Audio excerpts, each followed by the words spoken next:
But what if ನಾನು ನಿಮ್ಗೆ ಹೀಗೆ ಹೇಳಿದ್ರೆ ಪ್ರಾಬ್ಲಮ್ ಇರೋದು ನಿಮ್ಮಲ್ಲಿ ಅಲ್ಲ, ನಿಮ್ಮ ನೆಟ್ವರ್ಕ್ ಮಾರ್ಕೆಟಿಂಗ್ ಕಂಪನಿಯಲ್ಲಿ ಅಲ್ಲ, ಬಟ್ ದ ಪ್ರಾಬ್ಲಮ್ ಇರೋದು ನೀವು ಯೂಸ್ ಮಾಡ್ತಿರುವ ಮೆಥಡ್ಸ್ ನಲ್ಲಿ. ಈ ವಿಡಿಯೋ ಮುಗಿಯುವಷ್ಟರಲ್ಲಿ ನಿಮ್ಗೆ ನೀವು ಮಾಡ್ತಿರೋ ಮಿಸ್ಟೇಕ್ಸ್ ಬಗ್ಗೆ ಕ್ಲಿಯರ್ ಆಗಿ ಅಂಡರ್ಸ್ಟ್ಯಾಂಡ್ ಆಗುತ್ತೆ.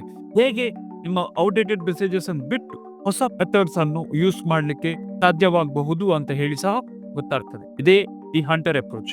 ದಿನ ಬೆಳಿಗ್ಗೆ ಆದ ಮೇಲೆ ಇವತ್ತು ಯಾರಿಗೆ ಹೇಳಿ ಅಂತಾನೆ ಹುಡುಕ್ತಾ ಇರ್ತಾರೆ, which is very very risky and which is the very reason ನೀವು ಕೇಳಿದಿರ್ಬೋದು ನೆಟ್ವರ್ಕ್ ಮಾರ್ಕೆಟಿಂಗ್ ಅಲ್ಲಿ ಯಾರು ಸಹ ಹಣ ಅರ್ನ್ ಮಾಡ್ತಿರಲ್ಲ ಅಂತ ಹೇಳಿ. ನೀವು ನಿಮ್ಮ ಅಪ್ಲೈನ್ ಹೇಳ್ದೆಲ್ಲ ಮಾಡ್ತಿದ್ದೀರಿ, ಡೈಲಿ ಮೆಸೇಜಸ್ ಕಳಿಸ್ತಿದ್ದೀರಿ, ಡೈಲಿ ಪೋಸ್ಟ್ ಮಾಡ್ತಿದ್ದೀರಿ ಅಂಡ್ ಯಾವುದೇ ನಿಮ್ಮ ಟೀಮ್ ಮೀಟಿಂಗ್ಸ್ ಮಿಸ್ ಮಾಡದೆ ಅಟೆಂಡ್ ಆಗ್ತಿದ್ದೀರಿ. ನೀವು ಇಷ್ಟೆಲ್ಲ ಎಫರ್ಟ್ಸ್ ಹಾಕಿದ್ರು ಸಹ ನಿಮ್ಮ ನೆಟ್ವರ್ಕ್ ಮಾರ್ಕೆಟಿಂಗ್ ಬಿಸ್ನೆಸ್ ಮಾತ್ರ ಗ್ರೋ ಆಗ್ತಿಲ್ಲ. ಎಲ್ರಿಗಿಂತ ಜಾಸ್ತಿ ಎಫರ್ಟ್ಸ್ ಹಾಕ್ತಿದ್ರು ಸಹ ನಿಮ್ಗೆ ಏನು ರಿಸಲ್ಟ್ ಕಾಣ್ತಿಲ್ಲ. ಆದ್ರೆ ಮುಂದೆ ಹೋಗ್ತಾ ಒಂದು ಪಾಯಿಂಟ್ ನಲ್ಲಿ ನಿಮ್ಗೆ ಅನ್ಸ್ಲಿಕ್ಕೆ ಸ್ಟಾರ್ಟ್ ಆಗ್ತದೆ, ಬಹುಶಃ ಈ ಪರ್ಟಿಕ್ಯುಲರ್ ನೆಟ್ವರ್ಕ್ ಮಾರ್ಕೆಟಿಂಗ್ ಬಿಸ್ನೆಸ್ ನಿಮ್ಗೆ ಸರಿ ಅಲ್ಲ ಅಂತ. ಬಟ್ ವಾಟ್ ಇಫ್ ನಾನು ನಿಮ್ಗೆ ಹೀಗೆ ಹೇಳಿದ್ರೆ ಪ್ರಾಬ್ಲಮ್ ಇರೋದು ನಿಮ್ಮಲ್ಲಿ ಅಲ್ಲ, ನಿಮ್ಮ ನೆಟ್ವರ್ಕ್ ಮಾರ್ಕೆಟಿಂಗ್ ಕಂಪನಿಯಲ್ಲಿ ಅಲ್ಲ, ಬಟ್ ದ ಪ್ರಾಬ್ಲಮ್ ಇರೋದು ನೀವು ಯೂಸ್ ಮಾಡ್ತಿರುವ ಮೆಥಡ್ಸ್ ನಲ್ಲಿ. ಈ ವಿಡಿಯೋದಲ್ಲಿ ನೀವು ಯೂಸ್ ಮಾಡ್ತಿರುವ ಮೆಥಡ್ಸ್ ನಲ್ಲಿ ಇರುವ 3 ಕೀ ಪ್ರಾಬ್ಲಮ್ಸ್ ಬಗ್ಗೆ ನಾನು ಹೇಳ್ತಿದ್ದೆ. ಹಾಗೆ ಈ 2025 ಅಲ್ಲಿ ವರ್ಕ್ ಆಗುವ ಆಕ್ಚುಯಲ್ ಮೆಥಡ್ ಬಗ್ಗೆ ಸಹ ಹೇಳಿಕ್ಕಿದ್ದೇನೆ. ಒನ್ ಪಾಯಿಂಟ್ ಆಫ್ ಟೈಮ್ ಅಲ್ಲಿ ನಾನು ಈ ನೆಟ್ವರ್ಕ್ ಮಾರ್ಕೆಟಿಂಗ್ ಬಿಸ್ನೆಸ್ ಅಲ್ಲಿ ಹೆವಿ ಆಗಿ ವರ್ಕ್ ಮಾಡ್ತಿದ್ದೆ. ದಿನ 100 ಮೆಸೇಜ್ ಕಳಿಸ್ತಿದ್ದೆ, ದಿನ ಮೀಟಿಂಗ್ಸ್ ಅಟೆಂಡ್ ಆಗ್ತಿದ್ದೆ. ನಂಗೆ ಎಲ್ಲಿವರೆಗೆ ಅನ್ಸ್ಲಿಕ್ಕೆ ಸ್ಟಾರ್ಟ್ ಆಗಿತ್ತು ಅಂತ ಹೇಳಿದ್ರೆ, ಈ ರೀತಿ ನಾನು ಎಫರ್ಟ್ಸ್ ಹಾಕ್ತಾ ಇದ್ರೆ, ಇದೆಲ್ಲ ಬಿಟ್ಟು ನಾನು ಬಿಸ್ನೆಸ್ ಬಿಲ್ಡ್ ಮಾಡಿದ್ರೆ ಮುಂದೆ ಹೋಗಿ ನನ್ನ ಲೈಫ್ ಸೆಟ್ ಆಗಿರ್ತದಂತೆ. ಬಟ್ ಈ ವಿಷಯ ನಂಗೆ ಗೊತ್ತಿರ್ಲಿಲ್ಲ. ನಾನು ಇಷ್ಟೆಲ್ಲ ಎಫರ್ಟ್ಸ್ ಹಾಕ್ತಿರೋ very methods is the outdated method. But ಇದೇ ಕಾರಣದಿಂದ ನಾನು ಎಷ್ಟೇ ಎಫರ್ಟ್ಸ್ ಹಾಕ್ತಿದ್ರು ನನಗೆ ಹೆಚ್ಚಾಗಿ ರಿಜೆಕ್ಷನ್ಸೇ ಸಿಕ್ತಿತ್ತು. ಅಂಡ್ ರಿಜೆಕ್ಷನ್ಸ್ ಜಾಸ್ತಿ ಆಗ್ತಿದ್ದಾಗಿ ನನ್ನ ಫ್ರಸ್ಟ್ರೇಷನ್ ಸಹ ಜಾಸ್ತಿ ಆಗ್ತಿತ್ತು. ಪ್ರತಿ ದಿವಸ ಈ ಫ್ರಸ್ಟ್ರೇಷನ್, ಪ್ರತಿ ದಿವಸ ಈ ರಿಜೆಕ್ಷನ್ ನೋಡಿ ನನಗೆ ಕನ್ವಿನ್ಸ್ ಆದದ್ದು ಏನಂತ ಹೇಳಿದ್ರೆ, ಪ್ರಾಬ್ಲಮ್ ಇರೋದು ನನ್ನಲ್ಲಿ, ಈ ಬಿಸ್ನೆಸ್ ನಂದಲ್ಲ. ಈ ವಿಡಿಯೋ ಮುಗಿಯುವಷ್ಟರಲ್ಲಿ ನಿಮ್ಗೆ ನೀವು ಮಾಡ್ತಿರೋ ಮಿಸ್ಟೇಕ್ಸ್ ಬಗ್ಗೆ ಕ್ಲಿಯರ್ ಆಗಿ ಅಂಡರ್ಸ್ಟ್ಯಾಂಡ್ ಆಗುತ್ತೆ.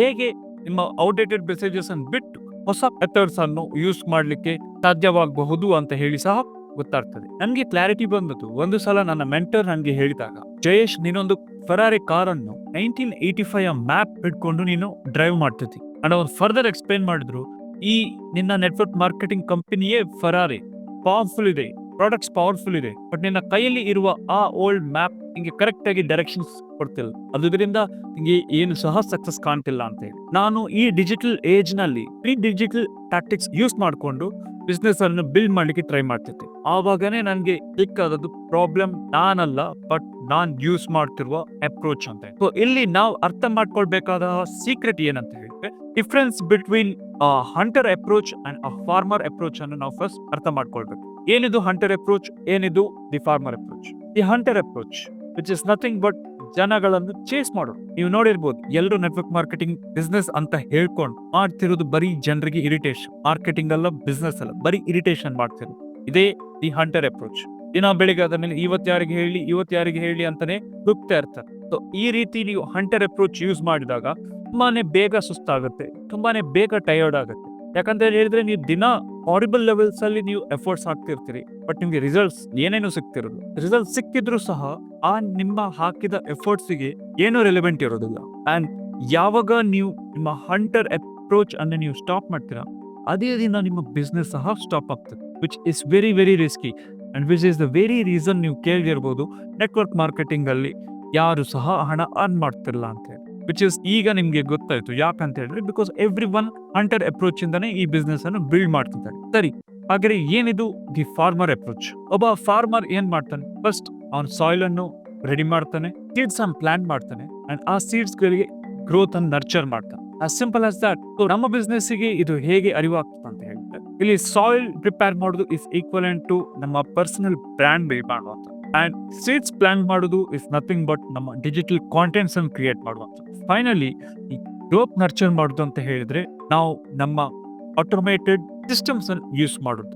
ಈ ರೀತಿ ಮಾಡೋದ್ರಿಂದ ನಮ್ಮ ಪ್ರಾಡಕ್ಟ್, ನಾವು ಹಾಕಿದ ಪ್ಲಾಂಟ್, ನಾವು ಹಾಕಿದ ಸೀಡ್ ನ್ಯಾಚುರಲಿ ಗ್ರೋತ್ ಆಗ್ಲೇಬೇಕಲ್ವಾ. ಸೊ ಈ ರೀತಿ ನಾವು ನಮ್ಮ ಬಿಸ್ನೆಸ್ ಅಪ್ರೋಚ್ ಮಾಡೋದ್ರಿಂದ ನ್ಯಾಚುರಲಿ ನಮ್ಗೆ ಸಕ್ಸಸ್ ಸಿಕ್ಕುವ ಚಾನ್ಸಸ್ ಜಾಸ್ತಿ ಆಗ್ತವೆ. ಅಂಡ್ ಎಲ್ಲದಕ್ಕಿಂತ ಇಂಪಾರ್ಟೆಂಟ್ ಆಗಿ ನಮ್ಮ ಇವತ್ತಿನ ಜನರೇಷನ್ ಜಿ ಈ ಹಂಟರ್ ಅಪ್ರೋಚ್ ನವರಿಂದ ತುಂಬಾನೇ ದೂರ ಇರ್ತಾರೆ, but at the same time ಅವರು ಈ ಫಾರ್ಮರ್ ಅಪ್ರೋಚ್ ನವರನ್ನು ಫಾಲೋ ಮಾಡ್ತಿರ್ತಾರೆ. ಯಾರು ಕಾಂಟೆಂಟ್ ಕ್ರಿಯೇಟ್ ಮಾಡ್ತಾರೋ, ಯಾರು ವ್ಯಾಲ್ಯೂ ಪ್ರೊವೈಡ್ ಮಾಡ್ತಾರೋ ಅಂತವ್ರನ್ನು ಜಾಸ್ತಿಯಾಗಿ ಜನರೇಷನ್ ಸಿ ಫಾಲೋ ಮಾಡ್ತಾರೆ. ಸೊ ನಾವೇನ್ ಮಾಡ್ಬೇಕು ನಮ್ಮ ಬಿಸ್ನೆಸ್ ಅಲ್ಲಿ, ನಾವು ಸಹ ಫಾರ್ಮರ್ ಅಪ್ರೋಚ್ ಅನ್ನು ಅಡಾಪ್ಟ್ ಮಾಡ್ಕೊಳ್ಬೇಕಾಗ್ತದೆ. ಸೊ ನಾನೇನ್ ಮಾಡಿದೆ, ನಾನು ನನ್ನ ಓಲ್ಡ್ ಮ್ಯಾಪ್ ನನ್ನು ಅರ್ಧಿಸಿದೆ, ಫಾಸ್ಟ್ ಆಗಿ ಫಾರ್ಮರ್ ಅಪ್ರೋಚ್ ಅನ್ನು ಅಡಾಪ್ಟ್ ಮಾಡ್ಕೊಂಡು ಅನ್ನೆಸೆಸರಿ ಪ್ರೆಷರ್ ತಗೊಳ್ದು, ಅನ್ನೆಸೆಸರಿ ಚೇಂಜ್ ಮಾಡೋದನ್ನು ಕಂಪ್ಲೀಟ್ ಆಗಿ ಸ್ಟಾಪ್ ಮಾಡಿ ನಾನು ಕ್ಲೋಸಿಂಗ್ ಮೇಲೆ ಫೋಕಸ್ ಮಾಡೋದನ್ನು ಬಿಟ್ಟು ರಿಯಲ್ ವ್ಯಾಲ್ಯೂ ಪ್ರೊವೈಡ್ ಮಾಡುವಲ್ಲಿ ತುಂಬಾನೇ ಫೋಕಸ್ ಮಾಡ್ಲಿಕ್ಕೆ ಸ್ಟಾರ್ಟ್ ಮಾಡಿದೆ. ಅಂಡ್ ಹೀಗೆ ಮಾಡ್ತಿರುವಾಗ ನಾನು ನನ್ನ ಪ್ರಾಸ್ಪೆಕ್ಟ್ ಟೈಮ್ ಕೇಳೋ ಬದಲು ಈ ಪ್ರಾಸ್ಪೆಕ್ಟ್ಸ್ ಗಳು ನನ್ನ ಟೈಮಿಗೋಸ್ಕರ ಕಾಯ್ತಿದ್ರು.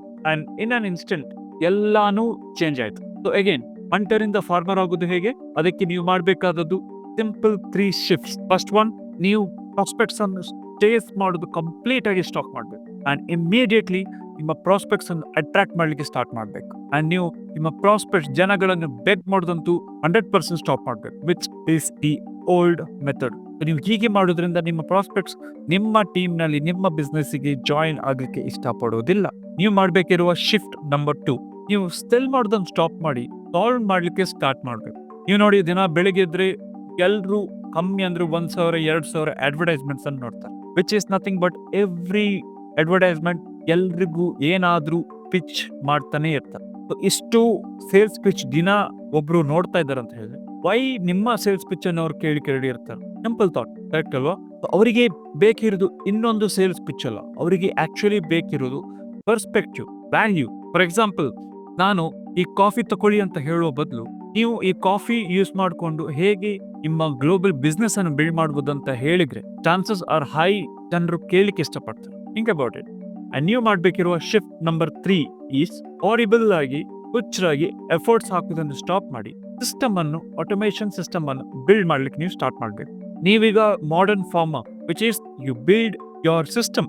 ಅಂಡ್ ನೀವು ಈ ಬಿಲ್ಡ್ ಮಾಡಿದ ಸಿಸ್ಟಮ್ ಅನ್ನು ನೀವು ಯೂಸ್ ಮಾಡಬೇಕು, which is digital contents, funnel, marketing funnels, automations etcetera. But ಒಂದು ಡೀಪೆಸ್ಟ್ ಟ್ರುತ್ ನಿಮ್ದೊಂದು ಹೇಳ್ಬೇಕಂತಿದೆ. ಏನಂತ ಹೇಳಿದ್ರೆ, ನೀವೇನೋ ಫಾರ್ಮರ್ ಅಪ್ರೋಚ್ ಅನ್ನು ಅಡಾಪ್ಟ್ ಮಾಡ್ಕೊಂಡಿ, ಬಟ್ ಸ್ಟಿಲ್ ನೀವು outdated old school tools use ಮಾಡಿದ್ರು ಸಹ ನಿಮ್ಗೆ ಸಕ್ಸಸ್ ಸಿಕ್ಕೋದು ಇಂಪಾಸಿಬಲ್. ನಿಮ್ಗೆ ಈಗಾಗಲೇ ಗೊತ್ತಿರುವ ಹಾಗೆ ನಿಮ್ಮ old methods, old approach fail ಆಗೋದು ಯಾಕಂತ ಹೇಳಿದ್ರೆ, ಈ ನಿಮ್ಮ 24 ಗಂಟೆ ಟೈಮ್ ಬಿಟ್ಟು ನಿಮ್ಮ ಹತ್ರ ಬೇರೆ ಸಿಸ್ಟಮ್ಸೇ ಇಲ್ಲ, ಕರೆಕ್ಟ್ ಅಲ್ವಾ?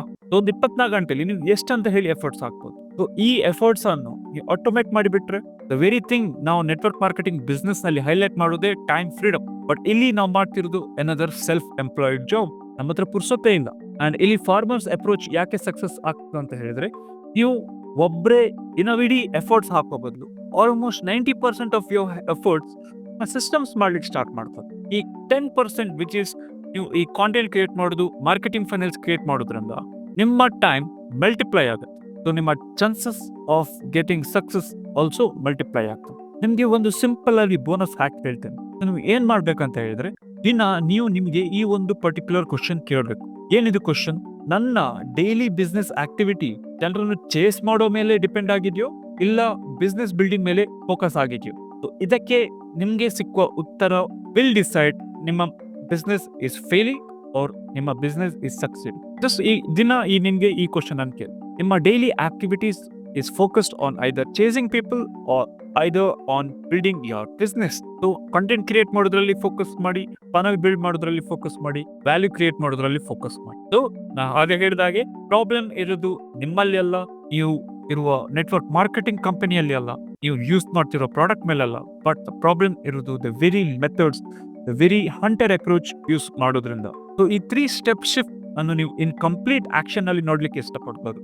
ಈ ಕಂಪ್ಲೀಟ್ ಬ್ಲೂ ಪ್ರಿಂಟ್ ನಿಮ್ಗೆ ನೋಡ್ಲಿಕ್ಕೆ ಇಷ್ಟ ಇದೆ. ಅಂಡ್ ಈ ನೆಟ್ವರ್ಕ್ ಮಾರ್ಕೆಟಿಂಗ್ ಬಿಸ್ನೆಸ್ ನಿಮ್ಗೆ ಹೌದೋ ಅಲ್ವೋ ಅಂತ ಹೇಳಿ ಚೆಕ್ ಮಾಡ್ಬೇಕಾದ್ರೆ ಈ ವಿಡಿಯೋ ಡಿಸ್ಕ್ರಿಪ್ಷನ್ ನಲ್ಲಿರುವ ವೆಬಿನಾರ್ ಲಿಂಕ್ ಅನ್ನು ಒಮ್ಮೆ ನೋಡಿ. ಅದರಲ್ಲಿ ಹೇಳುವ ವಿಷಯ ನಿಮ್ಗೆ ಕರೆಕ್ಟ್ ಅನ್ಸಿದ್ರೆ ನೆಕ್ಸ್ಟ್ ಸ್ಟೆಪ್ ಕಂಟಿನ್ಯೂ ಮಾಡ್ಬೋದು. ನಿಮ್ಗೆ ಇಂಟ್ರೆಸ್ಟ್ ಇಲ್ಲದ್ರೆ ಸಿಂಪ್ಲಿ ಕ್ವಿಟ್ ಮಾಡ್ಕೊಳ್ಬಹುದು. Again, webinar is free and on demand webinar, English language ನಲ್ಲಿದೆ. ಅಂಡ್ ಅದರ ಲಿಂಕ್ ಈ ವಿಡಿಯೋ ಡಿಸ್ಕ್ರಿಪ್ಷನ್ ಅಲ್ಲಿ ನಿಮ್ಗೆ ಸಿಗ್ತದೆ. ಅಂಡ್ ಹೀಗೆ ಹೇಳ್ತಾ ಈ ವಿಡಿಯೋ ನೋಡ್ಲಿಕ್ಕೆ ನೀವು ಹಾಕಿದ ನಿಮ್ಮ ಟೈಮ್ಗೆ really thankful. And I will see you in the next one.